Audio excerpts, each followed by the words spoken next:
বিশ্বনবী পাগলের মতো একবার হাউজে কাউসারে যাবেন, একবার সিরাতে যাবেন, একবার পুলসিরাতের দিকে, একবার হাউজে কাউসারের দিকে পাগলের মতো দৌড়াতে থাকবেন।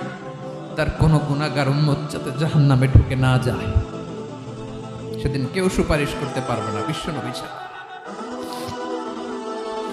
এজন্য 5 নম্বর আল্লাহ বললেন, মান যাল্লাযী ইয়াশফাউ ইনদাহু ইল্লা বিইযনিহি।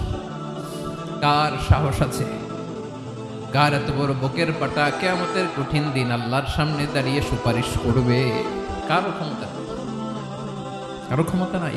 বিশ্বনবী সেদিন সেজদায় পড়ে উম্মতের জন্য কাঁদবেন, সবাই কাঁদবে, নফসি নফসি, আল্লাহ আমারে বাঁচাও, আল্লাহ আমারে বাঁচাও। বিশ্বনবী বলবেন, উম্মতি উম্মতি। বিশ্বনবী আমার জন্য কাঁদবেন, আপনার জন্য কাঁদবেন, আমাদের জন্য সেদিন কেঁদে কেঁদে জাহান্নামের দরজায় দাঁড়িয়ে আমাদেরকে টেনে টেনে জান্নাতে ঢুকাবেন। এজন্য এই বিশ্বনবীর ভালোবাসা যেন আমাদের হৃদয়ে ভরপুর থাকে। আমার ভাইয়েরা, প্রতি শুক্রবার বিশ্বনবীর উপরে বেশি বেশি যেন আমরা দুরূদ পড়ি। আমরা যখন বিশ্বনবীর সালাম দেই, দুরূদ পড়ি, একদল স্পেশাল ফেরেশতা আছে যারা বিশ্বনবীর দুরূদটা নিয়ে সরাসরি বিশ্বনবীর রওজায় যায়, যে বলে অমুকের বেটা অমুক আপনারে সালাম দিয়েছে। বিশ্বনবী নিজ কবরের থেকে নিজেই সালামের উত্তর দেয়।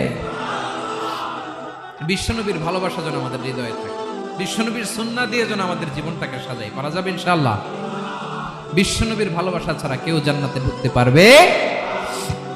বিশ্বনবীর পক্ষে আমরা বলব, বিশ্বনবীর পক্ষে আমরা লিখব, বিশ্বনবীর জন্য আমরা আমাদের কলিজার রক্ত বিলিয়ে দিব, ঠিক কিনা বলেন?